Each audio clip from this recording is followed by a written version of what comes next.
família, e o projeto de Deus é projeto família. Vamos então ler Josué 24. A energia nos permitiu voltar com o som, e aí eu tentarei aqui ministrar brevemente, depois a turma, se Deus permitir, vai nos ensinar a canção que eles ensinariam naquele momento, que a energia nos impediu, tá bom? Josué 24, 14 e 15. Podemos ler juntos? Eu estou escutando folhas, eu aguardo, não tem problema.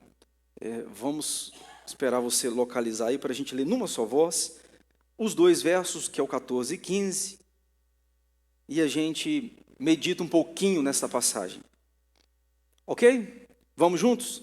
Agora, pois, temei ao Senhor e servi-o com integridade e com fidelidade.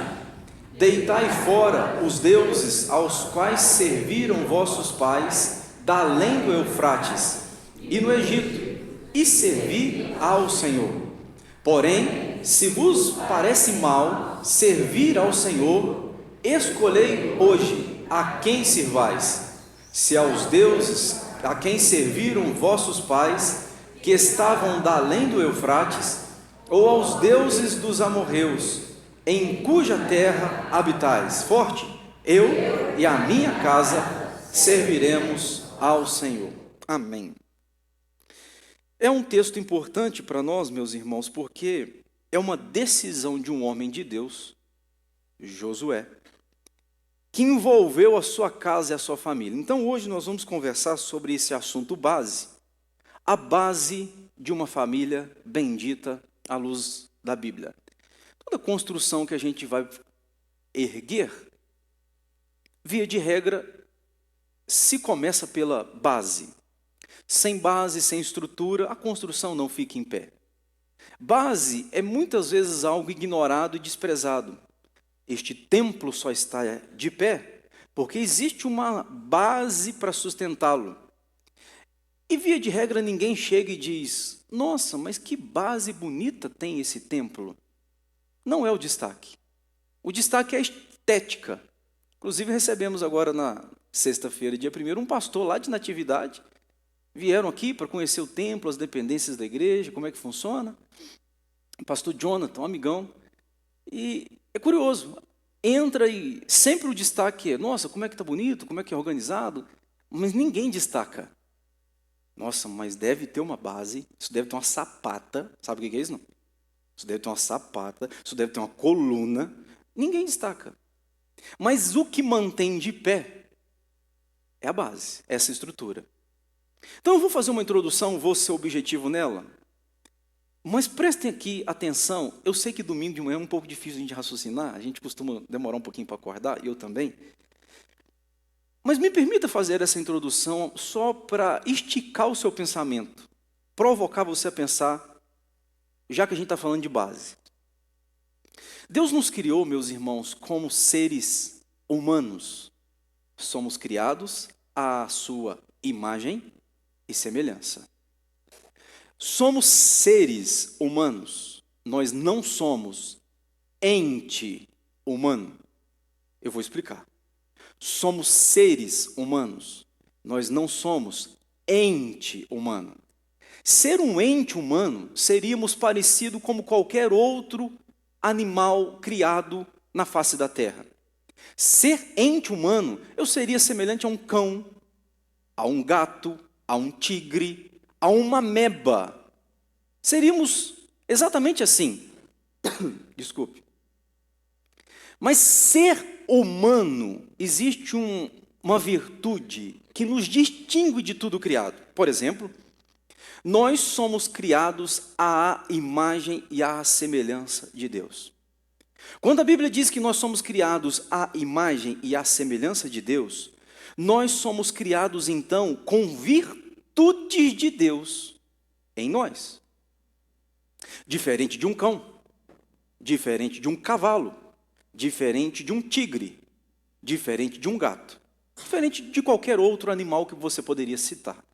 Eles são criados, mas não são criados à imagem e à semelhança de Deus. Portanto, neles não há virtudes de Deus como há em mim e em você.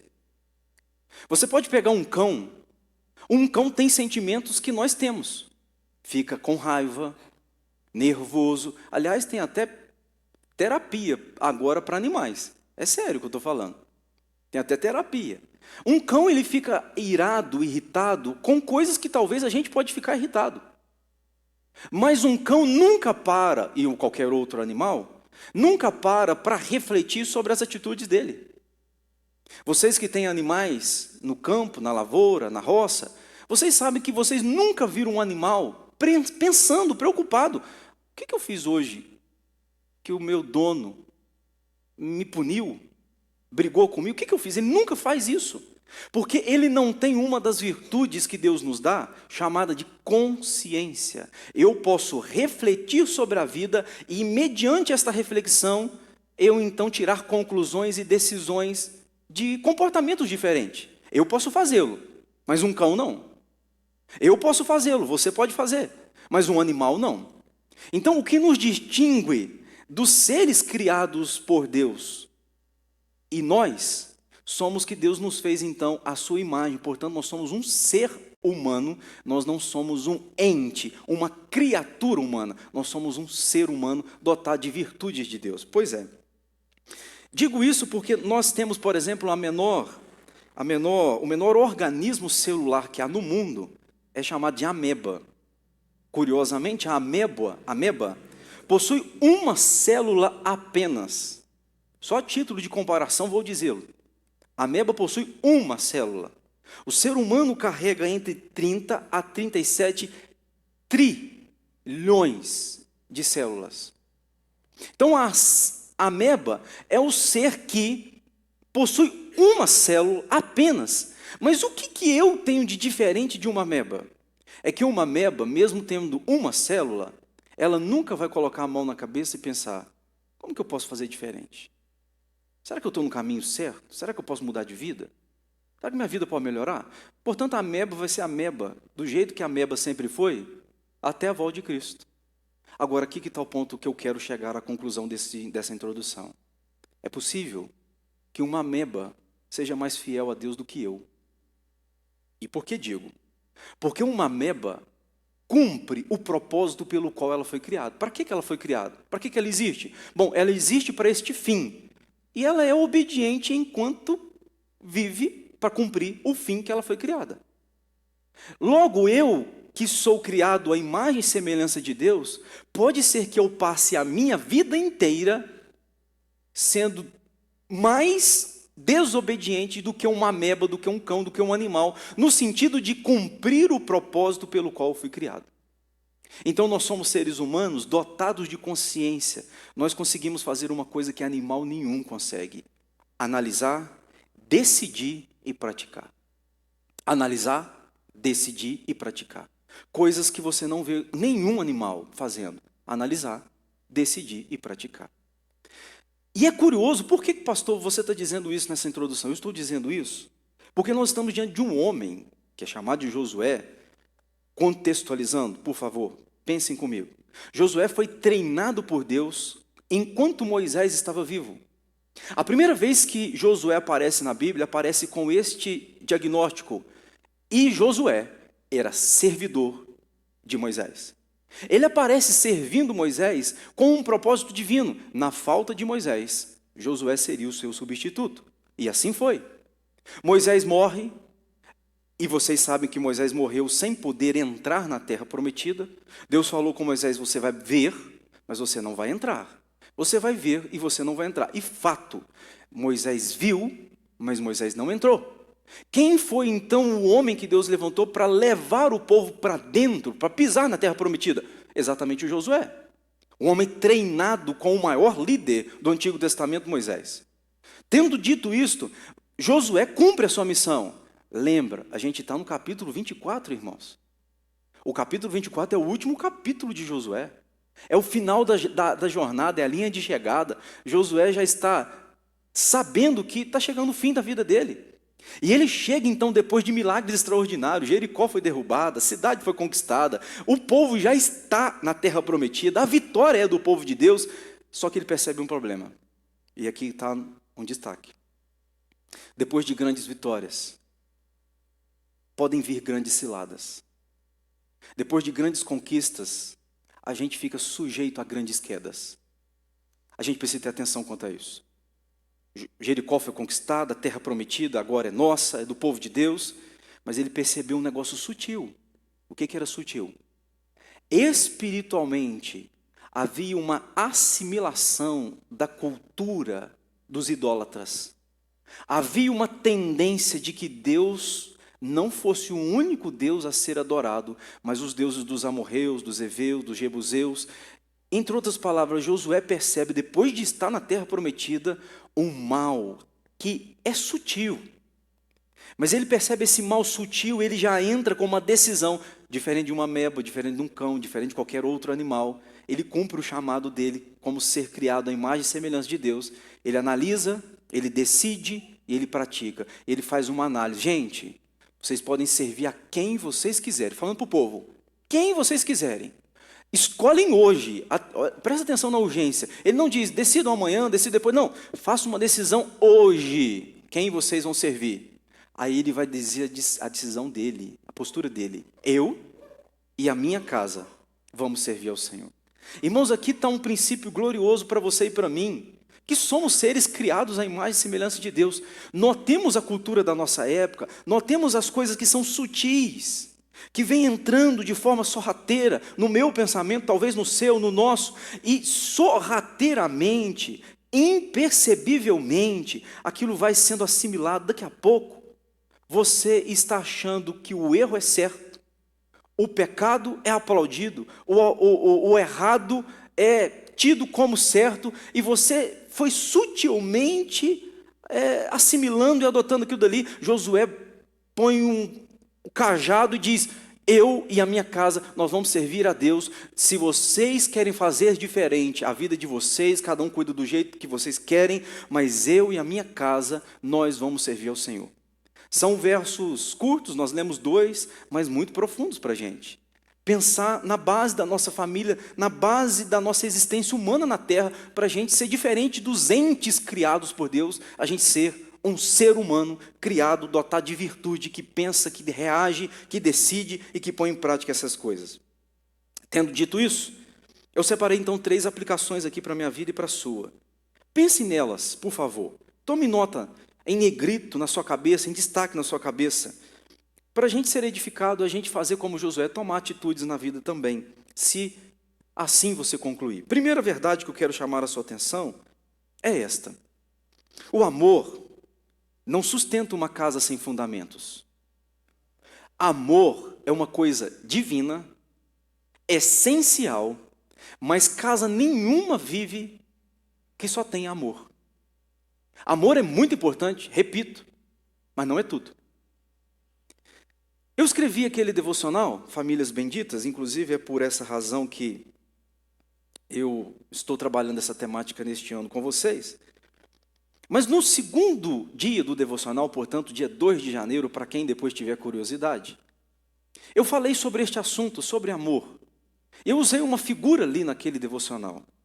Quem já leu pode se lembrar agora ao eu citar para vocês.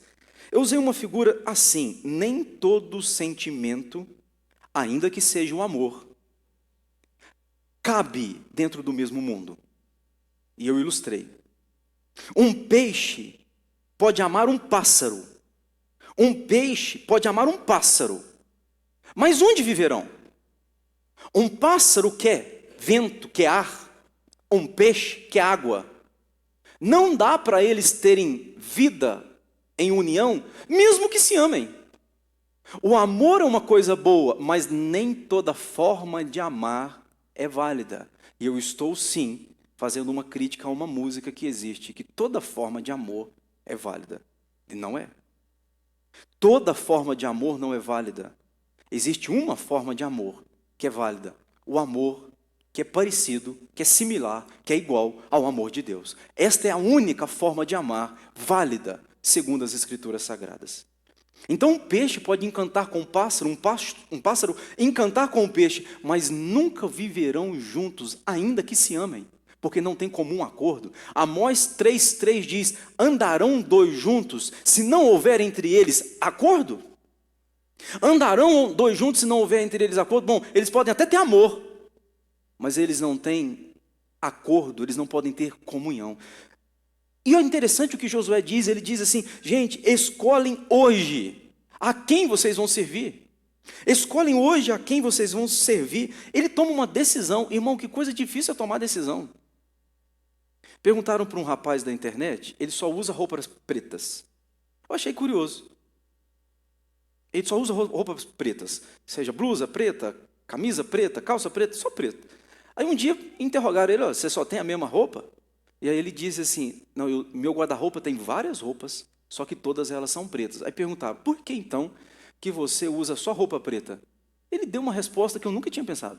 Ele diz assim: é porque eu tomo tantas decisões durante o dia, que eu evito ter que tomar mais uma decisão, mesmo que pequena.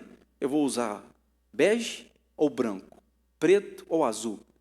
Ele diz: eu tomo tantas decisões durante o dia que eu tento eliminar aquelas decisões que não são relevantes para a vida. E aí ele deu uma explicação científica. Sabem que toda decisão que nós tomamos consome energia cerebral? Você já parou, sentou, onde? Na sua casa, em algum lugar, ou no seu trabalho, tomou muitas decisões durante o dia, decisões importantes, as pequenas e as grandes. No final do dia você fala assim: cara, eu estou esgotado. Já sentiram isso? Mentalmente, você chega, parece que a bateria da sua cabeça ela está arriada, ela está esgotada. Natural. Quem toma muitas decisões durante o dia, consome muitas energias cerebrais, psicológicas, no final do dia é um cansaço. Ravi está na fase das perguntas, né, meu bem? Tudo para ele é o porquê. E tem hora que eu digo: filho, por favor, não me pergunte coisas que você já sabe ou coisas que são óbvias. Pergunta só a novidade. Papai está cansado de tomar decisões. E às vezes eu fico: meu Deus, eu não posso fazer isso com meu filho. Ele não tem culpa nenhuma. Mas é um homem que toma muitas decisões, como talvez vocês tomam muitas decisões, e eu tento eliminar algumas. Me deixa não tomar algumas decisões, porque eu já estou cansado de tomar, falando com meu filho. E aí o pai, o Ravi começa: pai, como é que é isso? Como é que é aquilo? Coisas que ele já sabe, às vezes. E aí você sabe como é que é isso? Vocês que são pais já passaram por isso ou passam. O que é curioso é que o rei Agripa, depois vocês leem Atos, Agripa estava diante de um discurso imponente, poderoso, bíblico. E aí Agripa diz para Paulo assim: Paulo, quase me persuades a ser um cristão. Sabe o que a Agripa está dizendo? Ô Paulo, eu fiquei pertinho de ser crente, mas eu não pus o pé lá não. O quase é bem perigoso, né? O Hernando Dias Lopes tem um sermão nesse texto que talvez seja o sermão mais bem elaborado sobre essa passagem. O Hernandes ilustra dizendo que o quase mata a gente. Se você vai tomar um ônibus, aí o ônibus passa 1 hora, você chega 1:01 da tarde, o ônibus passou, você diz: quase embarquei. Não foi, ficou. Você vai no aeroporto, seu voo está marcado para as 2 da tarde, você chega às 2:05, seu voo passou, quase você foi, não foi. Então o quase é muito perigoso, é gente que está pertinho, mas ficou longe. Eu lembro de um homem na Bíblia que ficou pertinho, Eli. Lembra dele, o sacerdote Eli? Eli era ministro, era sacerdote, estava no altar, pai, líder religioso, mas Eli estava tão perto, diz a Bíblia que Eli, ao mesmo tempo que estava perto fisicamente, estava tão distante espiritualmente. Eli foi um bom exemplo de que a gente pode estar perto e a gente pode estar longe ao mesmo tempo. Se é que vocês estão entendendo o que estou dizendo. Portanto, meus irmãos, o amor sem fundamento não sustenta. Sabe qual que é a base para a sua família? Você tem que amar, presta atenção. Mas não adianta você amar e a sua família não ter estrutura.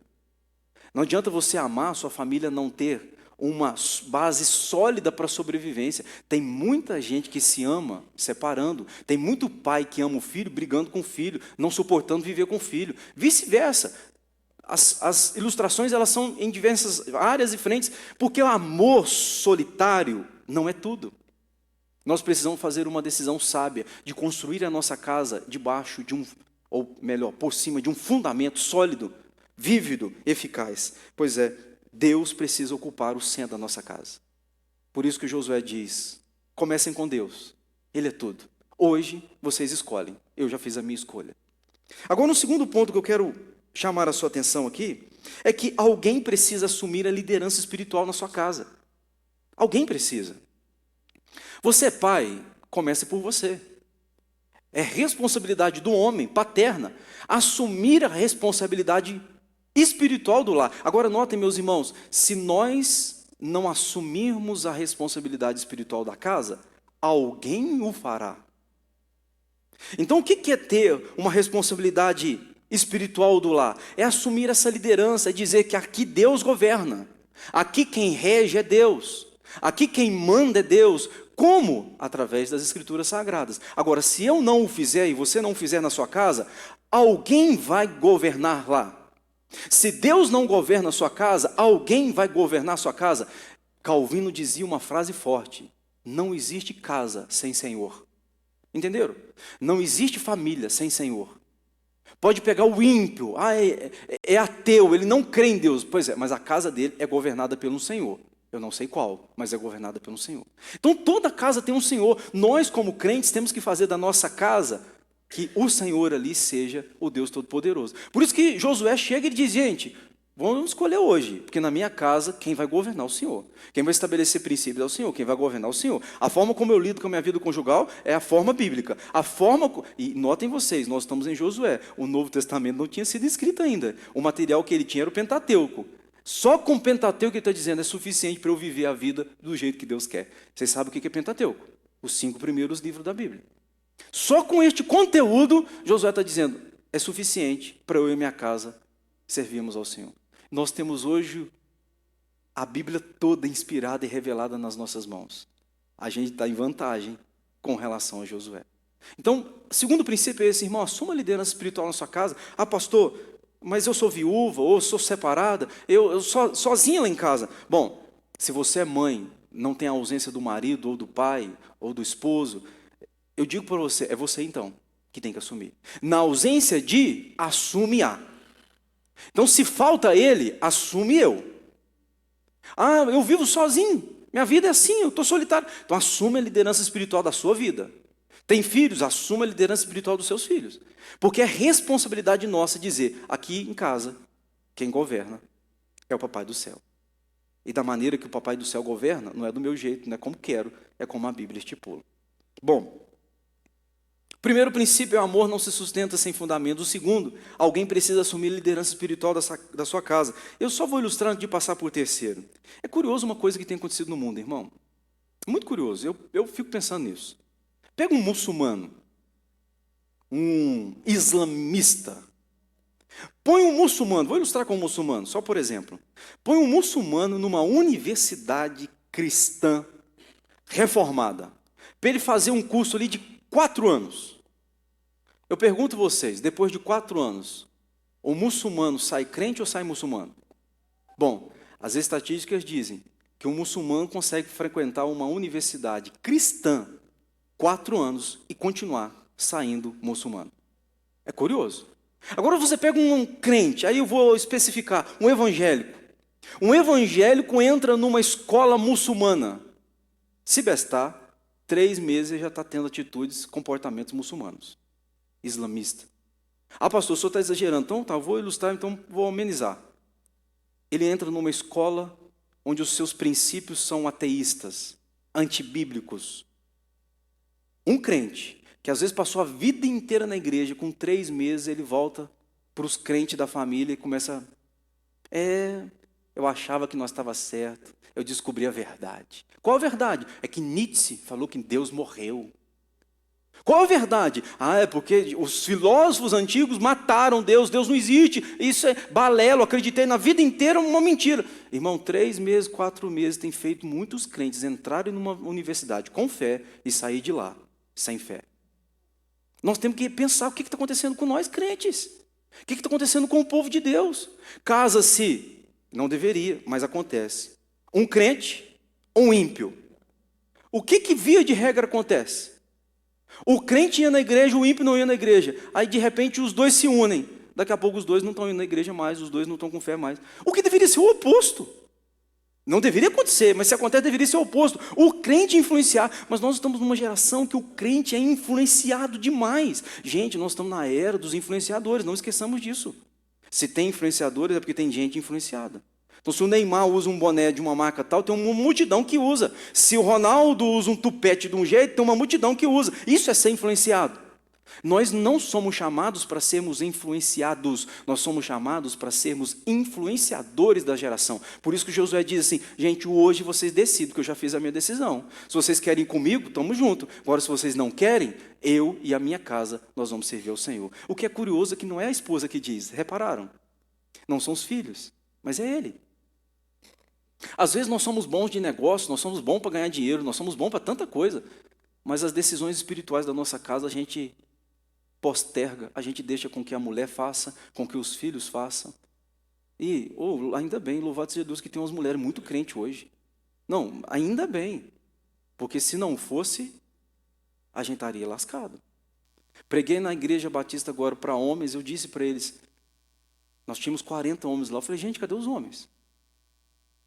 Cadê os homens? Se fosse uma reunião de mulheres, estava entupido de gente. Mas o homem é um negócio complicado. Irmão, assuma o seu papel. Como homem criado à imagem e semelhança de Deus, você é chamado para liderar. Lidera. Agora, na sua casa, se há ausência masculina, por N razões, não estou aqui condenando, mas é vida ao vivo, então assuma você. Mas não deixe de assumir essa responsabilidade, porque se a sua casa, Deus não governar, alguém vai governar. Este é o ponto que eu chamo a sua atenção. E termino com o terceiro, e o terceiro vai ser rápido. Quando a casa serve a Deus, o caos perde a força. A palavra ficou ali fora de espaço ali, mas dá para você entender. Quando a casa, a família serve a Deus, o caos continua existindo. Só que o caos perde a força porque essa família está estruturada. Irmão, vem vento forte em Alto Caparó, não vem? Por que a casa não é derrubada? Por que o templo não é derrubado? Porque existe uma estrutura que suporta. O caos existe, a tempestade chega, o vento chega, a chuva chega, mas por causa da estrutura, o caos é diminuído. A estrutura fica de pé. Então, colocar uma estrutura na sua casa é importante para que no meio do caos ele perde a força. Sua casa não vai ser destruída quando o inimigo atentar contra ela. A sua casa não vai ser destruída quando coisas espirituais forem afrontar seus filhos, suas filhas. Não será destruída porque ela tem fundamento, tem base sólida. Seu filho não vai perder a fé quando ele for lá para uma universidade.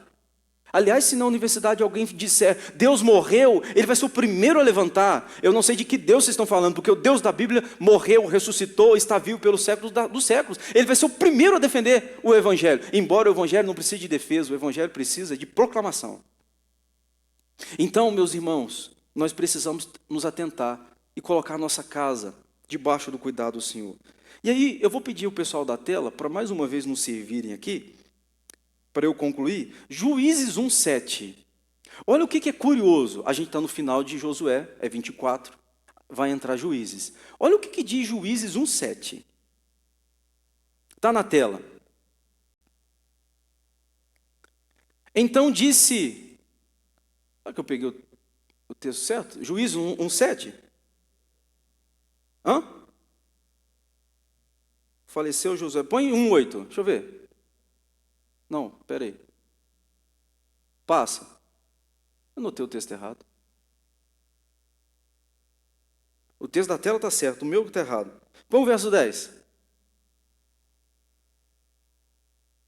Passa. Notei o texto errado. 1:29? Faleceu. Põe Josué 24:29. Deixa eu ver se é isso. Notei errado. Exato. Volta Josué 24, por favor.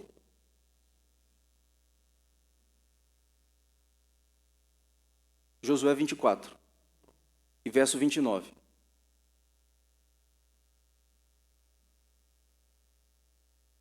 Depois dessas coisas sucedeu que Josué, filho de Num, servo do Senhor, vai continuando aí. Faleceu com a idade de 110 anos, vai.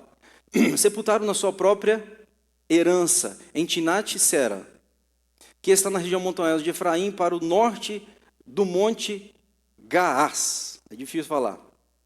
Serviu, pois, Israel ao Senhor, aí, ó, todos os dias, esse é o versículo, eu não sei porque anotei muito errado aqui. Serviu, pois, Israel ao Senhor todos os dias de Josué, e todos os dias dos anciãos que ainda existiam. Presta atenção aqui, eu vou dar uma pausa, deixa o texto. O que é curioso? Enquanto Josué estava vivo, o reino teocrático de Deus imperava. Está vivo? Isso refletiu. A decisão dele refletiu no povo. Mas acontece que Josué vai morrer, como o texto acaba de dizer. Josué morre. A geração que viu milagres, que conheceu Deus, que conheceu o poder de Deus, essa geração omite contar para a próxima geração. Ao texto. Sobreviveram por muito tempo depois de Josué os que sabiam todas as obras feitas pelo Senhor Israel. Passa o texto. Os ossos de José, os filhos de Israel trouxeram do Egito, enterraram-nos em Siquém. Naquela parte, no campo de Jacó, compraram os filhos em Amor, pai de Siquém, por 100 peças de prata, que veio a ser herança dos filhos de José. Tá bom por aí. Agora, o que acontece? Josué morre. A geração omite contar os feitos para a próxima geração, portanto, é a terceira geração. E aí entra Juízes. Sabe o que acontece em Juízes? A geração que nasceu nesse novo tempo, desinformada, é uma geração que esqueceu quem era Deus. Então, isso que eu quero mostrar aqui, por favor, embora eu tenha feito confusão no texto, eu não devia ter feito. Meu texto é Juízes 2:7. Vamos pôr lá. Mas deixa eu ler, se for, melhor. Aí. Samuel, quer pregar aqui? Vem cá. Então, esse era o texto. Ó. Serviu o povo ao Senhor todos os dias de Josué e todos os anciãos que ainda sobreviveram, por muito tempo depois de Josué, e que viram todas as grandes obras feitas pelo Senhor Israel. Faleceu Josué, filho de Num, servo do Senhor, com a idade de 110 anos. Pula para o verso 10. Foi também congregado os seus pais toda aquela geração. E outra, aí, presta atenção. E outra geração após eles se levantou, que não conhecia o Senhor. Nós estamos falando então da terceira geração. Escute aqui. A primeira geração vive milagres, toma decisões. A segunda até ouve, acompanha. Mas a segunda omite para a terceira. A segunda para de narrar, para de contar. A terceira nasce sem conhecimento de quem Deus era. Quem não conhece a Deus vai adorar, mas vai adorar errado. Vai servir, mas vai servir errado. A terceira geração se perde, porque a segunda foi omissa em narrar quem era o Deus de Josué. Aqui está um ponto importante que eu quero chamar a sua atenção. Eu termino com isso, termino. Irmãos, nós não podemos omitir para os nossos filhos e netos quem é o nosso Deus, o Deus que nós conhecemos. Vocês sabem que estatisticamente a probabilidade do seu neto não servir ao seu Deus é grande. Estatisticamente é grande. E por que é grande? Pela omissão. Eu sou de igreja, eu conheço Deus. Meu filho até tem certo grau para acompanhar, mas os meus netos, eles já não acompanham mais, eles não conhecem mais e eles se perdem. Irmãos, no nome de Jesus, o seu filho, os seus netos, os seus bisnetos, se Deus assim permitir, aqueles que ainda não têm ter, no nome de Jesus, eles têm que ser de Deus. Nós não podemos fechar a boca, nós não podemos fechar o coração, nós não podemos fechar os lábios, nós precisamos narrar às gerações vindouras quem é o Deus que nós servimos. Eles não podem se perder. Então nós, como Josué, precisamos colocar um pilar na nossa casa forte, uma coluna erguida, dizendo, aqui não existe outro Deus, um Deus apenas, e esse Deus é Jeová Rafá, é o Senhor dos senhores, é o Deus fiel, o Deus poderoso, é o Deus da Bíblia. Aqui quem governa é Ele. E aí, quando o caos vier, tentações de não ser de uma igreja, de não ler a palavra, de não orar, eu vou lembrar que eu tenho decisões que eu preciso de praticar e colocar na vida. Isso me distingue de uma ameba. Isso me distingue de um animal. Porque eles não conseguem analisar o quadro e decidir. Mas nós, seres humanos, criados à imagem e semelhança de Deus, graças a Ele, temos condições de olhar. Olha, esses deuses não é o meu Deus. Não é o Deus da Bíblia. Eu não vou servir. Então, o que os outros vão fazer com a vida deles, irmãos? Com respeito, digo, eles decidem sobre eles. A gente gostaria que ele estivesse com a gente. Mas o que você vai fazer com a sua decisão, com a sua vida e especialmente com a sua família? Assuma a liderança. Que a nossa casa seja de Deus, amém, irmão? Que ninguém governe lá, senão o Senhor. Então, seu filho não vai se perder. A sua neta, o seu neto tão querido, tão amado, não vai se perder, porque você não vai omitir o evangelho de um Deus verdadeiro, genuíno, a eles. Então, traga o seu filho para a igreja. Ore com seu filho, leia a Bíblia com seu filho, seja o responsável espiritual pela sua casa. O que a igreja vai fazer? Vai só te ajudar. É colaborar, cooperar. Mas o responsável vai ser você. Assuma a liderança. Eu tenho certeza que, sendo você o líder, a sua casa vai ser de Deus, seus filhos serão de Deus e os seus netos nunca se perderão. Este é um legado e Deus é um Deus de gerações. Vamos cantar? Sei que é 10h20, mas a turma vai ensinar esse louvor a gente e depois do louvor a gente vai embora para casa. Minutinhos apenas, né? Vamos ficar em pé para a gente cantar e celebrar o Senhor.